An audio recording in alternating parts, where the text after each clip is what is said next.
नजम सेठी साहब ने एक तबसरा किया। उन्होंने कहा ये आसिफ अली जरदारी साहब की पुरानी हिकमत अमली है कि वो एक पोजीशन लेते हैं, एक्सट्रीम एंड तक जाते हैं और उसके बाद अल्टीमेटली कुछ ले दे के जो है वो चीज़ों को रिजॉल्व कर देते हैं। तो अक्सर औकात ये जो जजों की समरीज के ऊपर जो साइन वो नहीं कर रहे थे और अल्टीमेटली फिर उसके बाद उन्होंने कर दिया।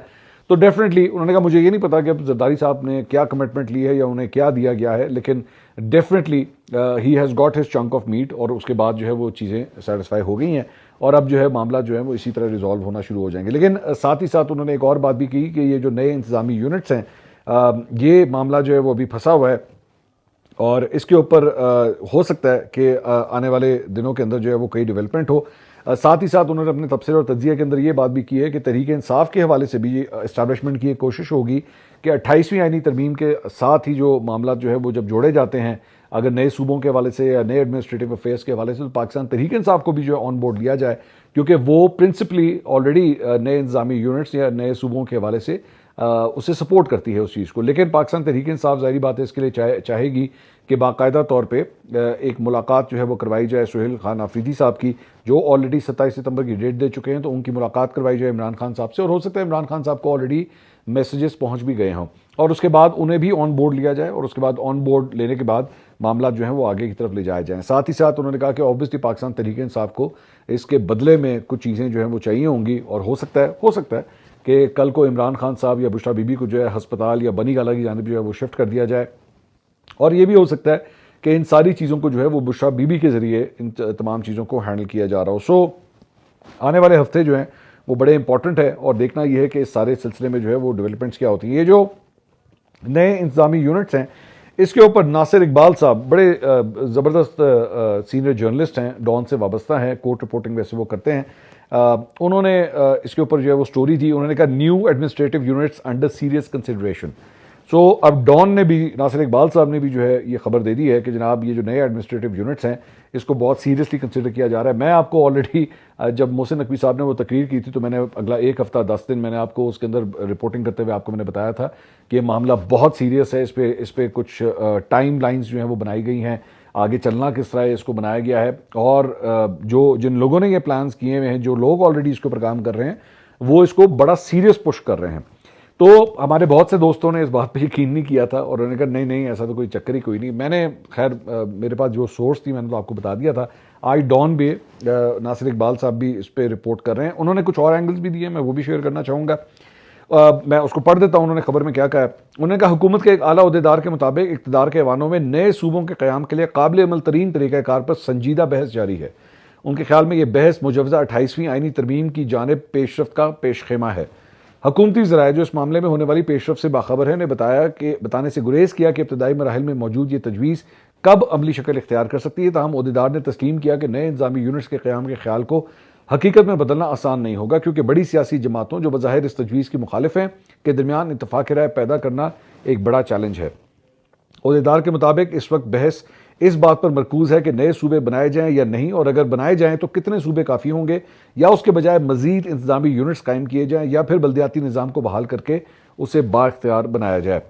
ज़राए के मुताबिक 28वीं आईनी तरमीम के नताइज और उसके बाद पैदा होने वाले मसाइल से निपटने का सबसे मौसर तरीका नए सूबों का क़याम है। उनका कहना था कि इस इक़दाम से सूबों के इख्तियारात की मुंतकली के बाद वफाकी हुकूमत को दरपेश कई मसाइल हल करने में मदद मिल सकती है। कितने मजीद सूबे, अब ये बड़ा एक अहम सवाल है। उन्होंने कहा हुकूमती अहदेदार के मुताबिक अगर बिलाखिर ये फैसला किया जाता है कि वज़ीर दाखिला के अल्फाज में तबाह हाल निज़ाम का वाहिद हल मज़ीद सूबों का क़याम है, तो उसके बाद अहम सवाल ये होगा कि कितने नए सूबे बनाए जाएँ। उन्होंने बताया कि ज़ेर गौर एक तजवीज़ के मुताबिक कराची और गवादर को वफाकी हुकूमत की इंतजामी कंट्रोल में दिया जा सकता है, जबकि सिंध के बाकी हिस्से को एक ही सूबा बरकरार रखा जा सकता है। इस तरह बलूचिस्तान को 2 सूबों में तकसीम किया जा सकता है, जबकि पंजाब को 3 सूबों में तकसीम करने की तजवीज़ भी ज़ेर गौर है। ताहम खैबर पख्तूनख्वा का मामला ज़्यादा पेचीदा है, क्योंकि साबका वफाक के ज़ेर इंतजाम कबायली इलाकों का खैबर पख्तूनख्वा में इंतजाम हो चुका है, जबकि फाटा और पाटा के साबिक इंतजामी ढांचों के तहत आने वाले इलाकों को सूबाई आईनी, कानूनी और अदालती निज़ाम में शामिल किया जा चुका है। ज़राए के मुताबिक इसके बावजूद खैबर पख्तूनख्वा को पख्तून और हज़ारा खितों में तकसीम किया जा सकता है। हज़ारा सूबे के हवाले से जो है वो ऑलरेडी मुस्लिम लीग नून जो है इस मामले को सपोर्ट करती है, और खैबर पख्तूनख्वा के अंदर भी जो है उसकी असेंबली के अंदर भी ऑलरेडी एक करारदाद मंजूर हो चुकी है, लेकिन ANP इसकी बड़ी सख्त मुखालफत करती है। उनका कहना था हुकूमती मजबूत बल्दियाती निज़ाम का मुतबादिल। उन्होंने कहा जी हुकूमती ओहदेदार के मुताबिक अगर नए सूबों के बजाय बल्दियाती निज़ाम को मजबूत बनाने का फैसला किया गया तो मुकामी हुकूमतों के लिए मुख्तस फंड सूबों के बजाय बराह रास्त वफाकी हुकूमत के जरिए फराहम किए जा सकते हैं। उनका कहना था कि अगर साबिक सदर परवेज़ मुशर्रफ के दौर में मुतारफ़ कराया गया बल्दियाती निज़ाम बिला तातुल जारी रहता तो आज तजुर्बाकार और बासलाहियत बल्दियाती नुमाइंदों का एक बड़ा तबका मौजूद होता जो मुकामी मसाइल को मौसर अंदाज में हल कर सकता था। उन्होंने मजीद कहा कि बदकिस्मती से अब इस सतह का तजुर्बा हासिल करने और ऐसी टीम तश्कील देने में खासा वक्त लगेगा। सो ये ऑप्शन भी जो है वो ज़ेर गौर है। और अगर आपको याद हो, हमने आपको ये खबर दी थी कि मरीम नवाज साहबा की कैबिनेट ने 12 अरब रुपए जो है बल्दियाती इलेक्शंस के लिए ऑलरेडी मंजूर कर दिए हुए हैं। सो बेसिकली इसमें इस खबर को अगर मैं उसके साथ उस हैपनिंग के साथ मैं जोड़ के अंडरस्टैंड करने की कोशिश करूँ तो शायद बल्दियाती निज़ाम को इंट्रोड्यूस करा के सूबों की जो कटिंग है शायद उससे बचने की कोशिश की जा सकती है। लेकिन क्या जिन लोगों ने नए सूबों या इंतजामी यूनिट्स का प्लान बनाया हुआ है क्या वो इस लॉलीपॉप को एक्सेप्ट कर लेंगे या नहीं करेंगे, ये सबसे बड़ी बात है। दूसरी बात यह कि बल्दियाती निज़ाम को कमज़ोर करने में मुस्लिम लीग नून या पाकिस्तान पीपल्स पार्टी की एक बहुत बड़ी वजह यह भी है कि वो चाहते नहीं है कि फ़ंड जो हैं ये बिल्कुल निचली सतह तक चले जाएं। वो चाहते हैं कि ये फ़ंड्स की जो प्रोविजंस हैं, फ़ंड्स की जो डिस्ट्रीब्यूशंस हैं, उसका इख्तियार इनके हाथ में ही रहना चाहिए, ये नीचे तक नहीं जाना चाहिए। तो ये तजवीज़ भी ज़ेर गौर है कि डायरेक्टली जो फंड्स हैं वो सूबों के बजाय सीधा ही बल्दियाती नुमाइंदों को जो है प्रोवाइड किए जाए ताकि वो अपने अपने इलाकों के अंदर जो है वो काम कर सकें। इसके अलावा एक और जो खबर सामने आई है वहाँ पे वफाकी वज़ीर मवासलात अब्दुल अलीम खान साहब, उन्होंने कहा है कि सियासतदान जिम्मेदारी निभाते हुए नए सूबों की ओनरशिप लें, अपनी चौधराहट बचाने के बजाय अवाम के मसाइल का सोचना होगा। उन्होंने कहा कि अवाम मुल्क भर में इंतजामी बुनियादों पर नए सूबों की तश्कील चाहते हैं। खैबर पख्तूनख्वा असम्बली में 2010 से हज़ारा सूबे के लिए आवाज़ें बुलंद हो रही हैं। खुशी है कि खैबर पख्तूनख्वा की आम सियासी जमातें हज़ारा सूबे का क़याम चाहती हैं। इस्तेकाम पाकिस्तान पार्टी हज़ारा सूबे के मुतालबे के साथ है। पंजाब और सिंध में भी नए सूबों के लिए आवाज़ें बुलंद हो रही हैं। जनूबी पंजाब और भावलपुर सूबे के क़याम की भी हिमायत करते हैं। तो इस्तेकाम पाकिस्तान पार्टी वो जितनी भी है वो कम अज़ कम वो भी नए सूबों को जो है वो सपोर्ट करती है। इसके अलावा हमने मोहम्मद मालिक साहब के साथ एक पॉडकास्ट रिकॉर्ड किया था। बहुत से लोगों ने उसे पसंद किया, बहुत देखा, बहुत से लोगों ने तारीफ़ की। उसके अंदर एक पर्टिकुलर पोर्शन जो बिल्कुल आगाज़ के अंदर था उसमें उन्होंने कहा था कि मैं ये समझता हूँ, ये उनकी राय थी कि मेरी नज़र में इस मुल्क को सबसे ज़्यादा नुकसान अगर पहुँचा है तो वो ब्यूरोक्रेट्स की वजह से, ब्यूरोक्रेसी की वजह से जो है वो पहुँचा है। और वही एक्चुअली एक ऐसी होली काव है जिसको कभी कोई हाथ ही नहीं लगा सकता। तो उसको उस क्लिप के ऊपर जो है वो फिर जाहिर बात है उसके पोस्टर्स भी बने बहुत से, जो मालिक साहब ने जो कुछ मेरे पॉडकास्ट में फरमाया था तो उसके ऊपर गुफ्तगू करते हुए ख्वाजा आसिफ साहब ने एक बहुत लंबा चौड़ा ट्वीट किया।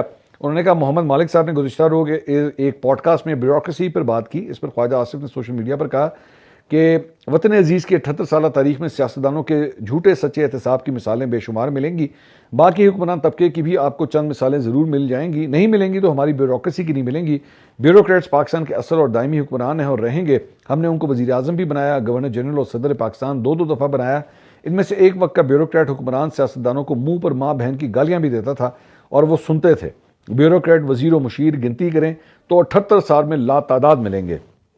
अब अगर ये तबका अनटचेबल बन गया है और उनको कोई पूछने वाला नहीं तो ना आकबत अंदेश कसूरवार हम सियासतदान है, ब्यूरोक्रेट तो फंकार हैं। 70 की दहाई में नेशनलाइजेशन हुई, मुल्क के तमाम कारोबार ये ब्यूरोक्रेसी इस पर काबिज हो गई, कारोबार पे ब्यूरोक्रेसी काबिज हो गई। कौमियाने या नेशनलाइजेशन असासों को बर्बाद कर दिया गया। किसी हुकूमत ने उनको कभी नहीं पूछा, एहतसाब किया। अगर नुकसान का तखमीना लगाया जाए तो नेशनलाइजेशन सुकूत ढाका से बड़ी ट्रेजेडी साबित होगी। हिसाब की गिनती में इतने हिंसे नहीं होंगे जितना बड़ा इसकी वजह से जो है वो नुकसान हुआ। तो ख्वाजा आसिफ साहब भी जो है मोहम्मद मालिक साहब की बात से काफ़ी हद तक एग्री करते हैं। इसके अलावा जनाब सदर